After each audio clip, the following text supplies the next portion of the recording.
Peut-on brancher, connecter la descente de la gouttière à un tuyau de drainage qui va dans le sol et qui dirige l'eau contraire à la maison? Réponse officielle du Code canadien de construction, la réponse est non. Le code mentionne qu'il faut que ça soit pour les gouttières faites comme ceci. On a une distance minimum d'environ 6 pieds de la maison avec une pente de terrain de 10% et l'écoulement de l'eau se fait en surface. Pourquoi? À cause du gel. Le gel du dessus du terrain, aller en profondeur va minimum jusqu'à 5 pieds sous terre. Donc, peu importe les types de tuyaux que vous allez mettre, l'eau va geler dans les tuyaux. Donc, votre système est inefficace en période de gel, dégel, surtout lorsque la météo change beaucoup.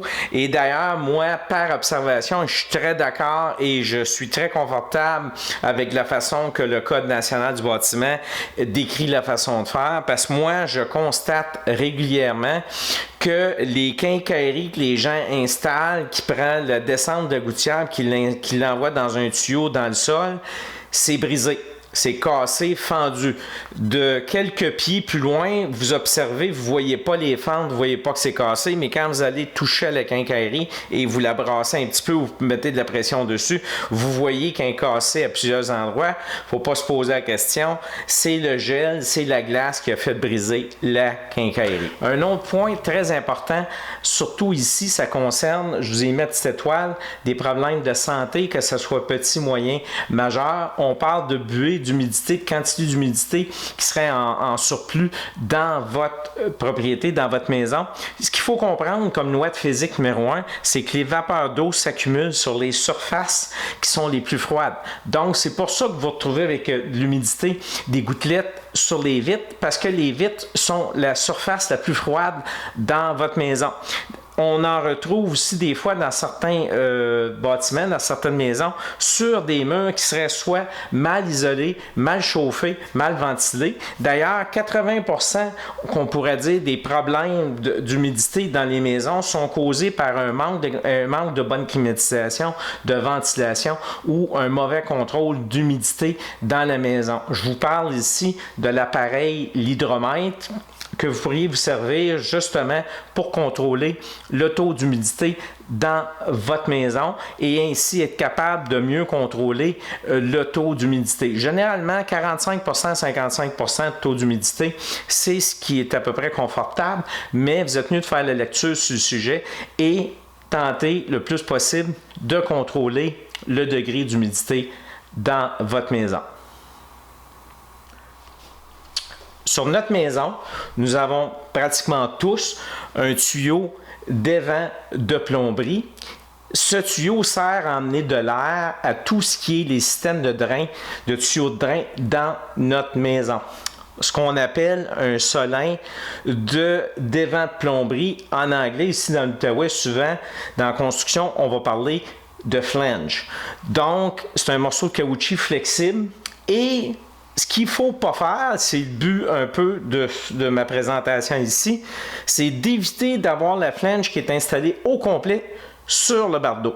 Malheureusement, je ne vous dis pas que ça arrive très souvent, mais j'en vois à l'occasion des gens qui sont allés poser leur flange directement sur le bardeau au complet et c'est à ne pas faire. Donc, attention, il ne faut pas le poser comme ça. Il faut vraiment que le bardeau sur le dessus, dans le haut du solin, le bardeau soit par-dessus le solin et dépasser la moitié et un peu plus que la moitié.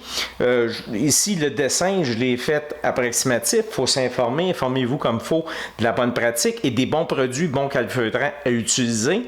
Et une fois qu'on est dans le bas, là, à ce moment-là, le bardeau, le solin peut être installé en partiellement par-dessus le bardeau. Donc, ce qui est important dans ma présentation ici, c'est d'éviter à ce que le solin soit installé tel quel directement sur le toit, ce qui va permettre l'infiltration d'eau à ce moment-là par le dessous du solin. Tandis qu'on le voit ici, le fait que le bardeau va par-dessus, dans le haut, l'eau ne peut pas s'infiltrer en dessous pour se rendre au tuyau. Et dans le bas, c'est moins grave parce que le bardeau est en dessous, puis l'eau ne peut plus remonter, en autre mot, pour se rendre au solin.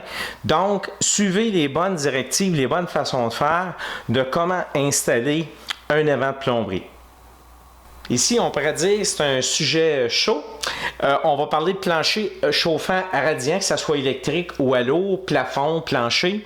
Est-ce que c'est oui ou non, on devrait en installer? Écoutez, pour moi je dis non. Donc, tout ce qui touche le chauffage radiant, plafond, plancher, de mon côté, pour différents points que je vais vous mentionner, tels que la sécurité, on va se souvenir qu'au début des chauffages radiants, il y a eu des incendies. Il paraît que ça s'est amélioré de beaucoup, mais n'empêche, le point d'interrogation, on l'a dans le cerveau, puis je le conserve. Et il y a la question aussi des champs électromagnétiques qui sont de plus en plus discutés et qui peuvent nuire à notre santé. Donc, ça veut dire que quand c'est un plancher électrique qui peut fonctionner sur une base régulière, il y a des champs électromagnétiques qui sont créés et ça peut affecter notre santé. Puis, on pourrait dire là, quand même, faites de la lecture, faites vos recherches. Ça peut affecter moyen ou beaucoup. Donc, c'est difficile peut-être de mettre la main sur les bonnes recherches sur le sujet.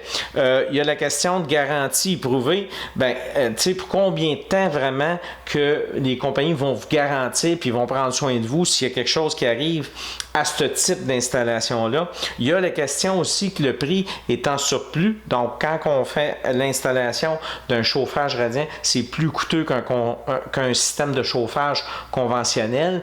Donc, il faut planifier ce point-là aussi. Les réparations, c'est pas simple. Un exemple, quand c'est de la céramique, ça prend la caméra infrarouge pour trouver où est le fil qui est brisé. C'est pas simple, puis il faut, à ce moment-là, une fois qu'on a trouvé, casser la céramique, puis réparer le filage, la connexion, et ensuite réinstaller de la céramique. Il y a aussi, pour ceux qui vont utiliser des chauffages à l'eau, on va se comprendre que de l'eau peut elle aussi causer des dommages à notre propriété. Donc, il faut se croiser les doigts qu'il n'y ait pas de bris. Donc, pour ces différents points-là, je vous dirais, faites sûr en autre mot, si vous désirez ce type de chauffage-là, faites sûr de faire des bonnes recherches. Comme je vous dis, c'est un petit peu pauvre en fait d'informations qu'on a, donc vous n'aurez peut-être pas énormément d'aide au point de vue d'articles puis de bonne documentation de recherche qui a été faite pour vous aider, mais il y en a un peu. Puis moi, je vous dirais que ma logique, c'est je pourrais dire que ma vision, c'est de garder ça le plus simple possible. Donc, simplicité égale pour moi efficacité. Donc, tentez de rester à la base, donc les systèmes de chauffage conventionnels.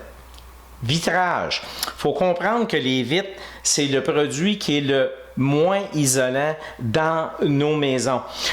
On parle, au point de vue d'efficacité énergétique, d'un facteur R qui joue de R2 à R4 plus ou moins. Donc, c'est un des pires, un des plus bas sur notre structure, sur, en autre mot, notre enveloppe de bâtiment. Donc, ça veut dire que les vitrages sont très, très, très affectés rapidement, même on pourrait dire instantanément, par l'extérieur au point de vue de la chaleur, du froid, donc dépendant du nombre de degrés extérieurs et aussi beaucoup selon l'énergie solaire qui est dégagée durant la journée. Je sais que par lecture dans les derniers mois, dernières années, le Code national du bâtiment est à apporter plusieurs changements parce qu'il se concentre de plus en plus sur ce point-là au point de vue du confort et de l'efficacité énergétique. Je suis témoin à l'occasion que la ville demande souvent à des propriétaires de refaire des travaux faits qui seraient en non-conformité. Donc ici, je vous parle de les ou le voisin a fait des travaux sur sa propriété. Bon, 3 petits points. Et là, les clients m'appellent et me demandent de faire des travaux semblables à leur voisin parce qu'ils s'imaginent que ce qui a été fait est conforme et est correct. Donc, faisons attention. On a un exemple ici, c'est l'exemple le plus fréquent qu'on voit. Il y en a une liste qui est très longue de d'autres exemples, mais je vous donne celle qui est la plus répétitive, celle que je vois régulièrement, qui est très demandée. Ici, si on prend comme, mettons, mon client me demanderait d'élargir son stationnement, bon, mais si on se fie rapidement de mes connaissances, tu as le droit, au point de vue de réglementation, à peu près à 50% de la façade de ta maison comme largeur de stationnement. Plus ou moins, il y a une note ici. Donc, ce qui signifie qu'un exemple, si on prend la moitié de la maison, on tasse, on s'en vient ici, le pointillé représenterait l'élargissement qu'on pourrait faire du stationnement de la propriété, alors qu'on voit que le voisin il est allé plus large. Donc, le voisin est non conforme. Fait que ça, c'est un point super important. Travailler en harmonie avec la ville, donc, c'est plus rassurant. Ça va vous sauver des pépins, des troubles, ça va vous sauver de l'argent, ça va conserver votre santé, moins de stress, moins de casse-tête, beaucoup d'argent que vous allez économiser, parce que ici, dans l'exemple, j'ai des clients qui m'ont appelé pour justement refaire les travaux en conformité avec la ville. Un exemple, partir d'un stationnement comme ça ici et le remodifier pour le faire à respecter les réglementations municipales. Donc, sauvez-vous tous ces tracas-là et ces troubles-là. D'ailleurs, visionnez mes capsules vidéo. Si vous en regardez toutes ou une bonne partie, prenez des notes, vous allez vous sauver des pépins, du trouble, vous allez vous sauver de l'argent et aussi vous allez conserver votre santé beaucoup mieux. Attention, consultez le bureau d'urbanisme de votre municipalité pour vos projets rénovation, construction. Certains aménagements extérieurs, incluant l'aménagement paysager, comme on a un exemple ici, ça c'est de l'aménagement paysager pour les stationnements, piscine, clôture, cabanon et autres. Il y a de la réglementation à suivre et d'ailleurs, je vous en parle sur certains autres de mes vidéos. Donc, soyez attentifs, soyez à l'écoute de ce que je vous mentionne, prenez des notes. C'est des avertissements que je vous donne et ça va vous sauver beaucoup de troubles.